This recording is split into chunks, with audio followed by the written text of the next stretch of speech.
नमस्कार, आप देख रहे हैं 24 न्यूज। मैं हूं आपके साथ संजय मिश्रा। आइए देखते हैं आज की 25 बड़ी खबरें। आज यानी 18 सितंबर को पूरे देश में मनाया जा रहा है हरतालिका तीज का पर्व। इस दिन सुहागिन महिलाएं हरतालिका तीज का निर्जला व्रत रखकर भगवान भोलेनाथ और माता पार्वती समेत पूरे शिव परिवार की करती हैं पूजा। धार्मिक मान्यताओं के मुताबिक तीज का व्रत रखने से पति की आयु होती है दीर्घायु। मुंबई में गणेशोत्सव के त्योहारी मौसम में सभी गणेश भक्तों की है पर्यावरण अनुकूल उत्सव मनाने की योजना, क्योंकि यहां अधिक से अधिक लोग ऊंची कीमतों के बावजूद पर्यावरण अनुकूल भगवान गणेश की मूर्तियां खरीदने की जता रहे हैं इच्छा। शहर में 19 सितंबर से शुरू होने वाले 10 दिवसीय गणपति उत्सव मनाने की तैयारी में जुटे श्रद्धालु मूर्तियों और सजावट के सामान से बाजार हुए गुलजार।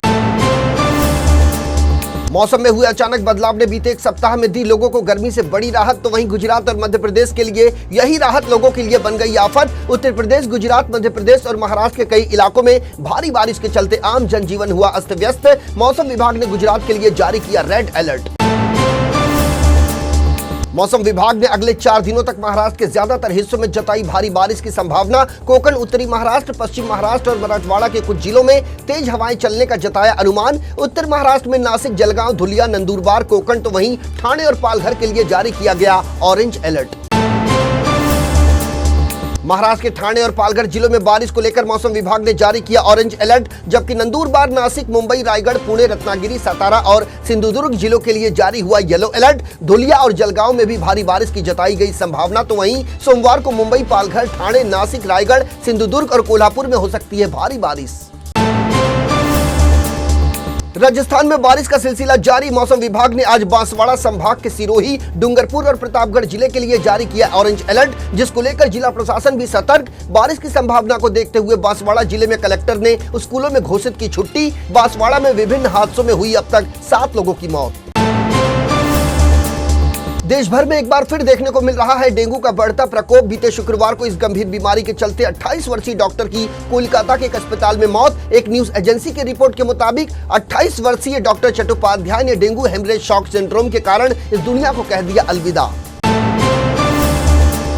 उत्तर प्रदेश के अयोध्या जनपद के गोसाईगंज कोतवाली क्षेत्र में बड़ा हादसा। यादवपुर गांव में बिजली गिरने से एक युवक की मौत, जबकि बुरी तरह से झुलस गए 2 बच्चे। दरअसल तीनों ही खेतों की तरफ निकले थे और बारिश के दौरान गांव के किनारे स्थित ट्यूबवेल पर बैठकर मोबाइल में पबजी गेम खेल रहे थे कि इसी दौरान गिरी आसमानी बिजली।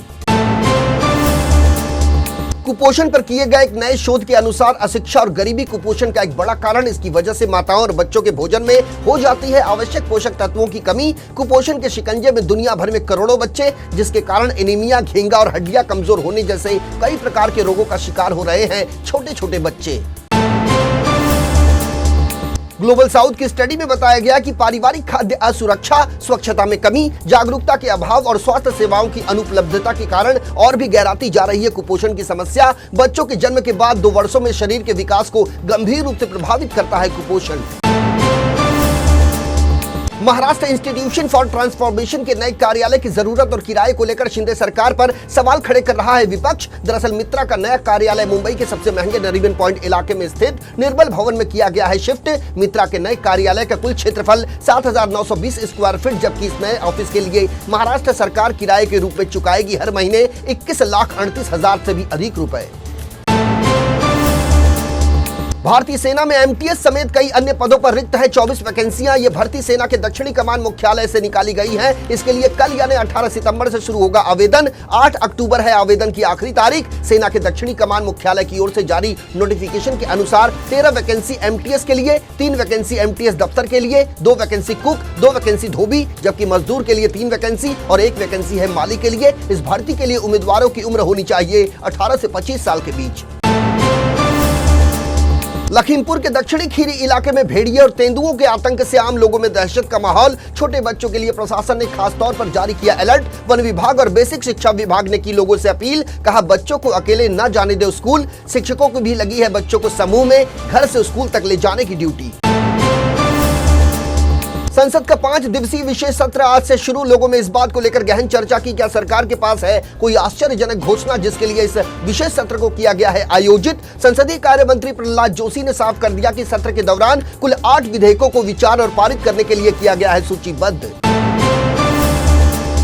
संसद के 5 दिनों के विशेष सत्र का एजेंडा सामने आने के बाद भी इसे लेकर कई तरह की लगाई जा रही हैं अटकलें। सरकार ने फिलहाल विशेष सत्र के लिए जारी की है एक अस्थायी कार्यसूची, जिसमें 8 विधेयक भी होंगे शामिल और संसद की 75 साल की यात्रा पर भी होगी चर्चा। लेकिन विपक्ष इस पर भी नहीं हुआ है शांत। कांग्रेस ने आरोप लगाया कि सरकार ने अंतिम क्षण में विपक्ष को सख्ते में डालने के लिए अपने पास रखा है कोई विशेष एजेंडा। प्रधानमंत्री नरेंद्र मोदी ने 17 सितंबर को परंपरागत कारीगरों के लिए की एक विशेष योजना पीएम विश्वकर्मा की शुरुआत। इस योजना के तहत कारीगरों को दिए जाने वाले लोन के ब्याज पर 8% तक मिलेगी सब्सिडी। केंद्रीय वित्त मंत्री निर्मला सीतारमण के अनुसार सरकार 2023-24 के बजट में पहले से ही इस स्कीम के लिए 13,000 करोड़ रुपए का कर चुकी है प्रावधान। जम्मू कश्मीर के अनंतनाग जिले में सुरक्षा बल और आतंकवादियों के बीच चल रही मुठभेड़ के बीच उपराज्यपाल मनोज सिन्हा का बड़ा बयान। कहा 2 वरिष्ठ अधिकारियों समेत जवानों की मौत का लिया जाएगा बदला। श्रीनगर के SKICC यानी शेर कश्मीर इंटरनेशनल कन्वेंशन सेंटर में आयोजित हम सब एक हैं नाम के कार्यक्रम में बोलते हुए LG ने कहा कि जहां उनका प्रशासन क्षेत्र में स्थायी शांति बनाने के लिए है प्रतिबद्ध, तो वहीं जम्मू कश्मीर के लोग भी आतंकवाद से चाहते हैं छुटकारा। उत्तर प्रदेश के गोरखपुर में मुख्यमंत्री योगी आदित्यनाथ ने सुदृढ़ कानून व्यवस्था का उल्लेख करते हुए कहा कि कानून है संरक्षण के लिए। कानून को बंधक बनाकर व्यवस्था में सेंध लगाने का प्रयास करने की नहीं है किसी को भी इजाजत। कानून सुरक्षा के लिए है, लेकिन यदि किसी ने बहन बेटी के साथ छेड़खानी की तो अगले चौराहे पर उस शोहदे का इंतजार कर रहे होंगे यमराज। उसे यमराज के यहाँ भेजने में कोई नहीं रोक पाएगा। दक्षिण कश्मीर के अनंतनाग जिले के कोकेरनाग में सोमवार को छठे दिन भी जारी है आतंकवादियों की तलाश। कोकेरनाग के गडोल एरिया में 13 सितंबर की देर रात से ही आतंकियों के खिलाफ चल रहा है अभियान। सेना के जवान ड्रोन से लगातार आतंकियों पर गड़ाए हुए हैं अपनी पैनी नजर। इसी ऑपरेशन में अपने 4 जाबाजों को खो चुका है भारतवर्ष। यूपी के अंबेडकर नगर जिले के हसवर क्षेत्र में 2 बदमाशों के दुपट्टा खींचने के कारण साइकिल से सड़क पर गिरी एक छात्रा, जिसके बाद बगल से गुजर रही एक मोटरसाइकिल की चपेट में आने से पीड़ित छात्रा की दर्दनाक मौत। पुलिस ने इस मामले में 3 आरोपियों को रविवार को मुठभेड़ के बाद किया गिरफ्तार, तो वहीं लापरवाही बरतने के आरोप में संबंधित थाना अध्यक्ष को किया गया निलंबित। तेलंगाना के वारंगल शहर में पुलिस ने MBBS प्रथम वर्ष के छात्र के साथ कथित तौर पर रैगिंग करने के आरोप में काकतीय मेडिकल कॉलेज के 7 छात्रों के खिलाफ दर्ज की FIR। दरअसल राजस्थान के जालौर के रहने वाले पीड़ित ने आरोप लगाया कि सीनियर्स ने मिलकर की उसकी रैगिंग और जब उसने विरोध किया तो उसके साथ की गई मारपीट।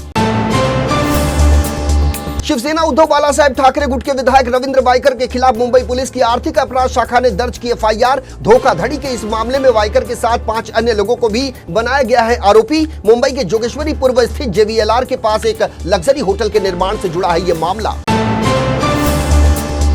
रूस की तरफ से लगातार की जा रही बमबारी के कारण यूक्रेन के लोग जानमाल के नुकसान के साथ साथ भारी मानसिक तनाव का भी कर रहे हैं सामना। युद्ध से पैदा हुए इस तनाव को दूर करने के लिए यूक्रेन के अग्रिम शहरों में रहने वाले लोग भारतीय योग पद्धति का लेने लगे हैं सहारा। डोनेस्क क्षेत्र के क्रामाटोर्स्क शहर में सप्ताह के 3 दिन सुबह उठकर योगाभ्यास के लिए इकट्ठा होते हैं लोग। पाकिस्तान में रविवार यानी 17 सितंबर को 29वें चीफ जस्टिस के रूप में काजी फैज ईशा ने ली शपथ। पाकिस्तान के नए चीफ जस्टिस के रूप में काजी फैज ईशा का कार्यकाल 13 महीने का होगा, जो 25 अक्टूबर 2024 को होगा खत्म। 26 अक्टूबर 1959 को क्वेटा में हुआ था जस्टिस ईशा का जन्म। अब मुंबई में आपके बजट में ही मिल सकता है आपके सपनों का आशियाना। Maharashtra housing and area development authority यानी महाड़ा ने इस साल दूसरी बार तकरीबन 5,311 किफायती घरों की बिक्री के लिए की लॉटरी सिस्टम ओपन करने की घोषणा। इसमें प्रधानमंत्री आवास योजना के तहत की जा रही है 1,000 से ज्यादा मकानों की बिक्री। तो ये थी आज की 25 बड़ी खबरें। देश और दुनिया की ताजा तरीन खबरों के लिए बने रहिए इन 24 न्यूज के साथ। पूरी टीम के साथ मुझे यानी संजय मिश्रा को दीजिए इजाजत। नमस्कार।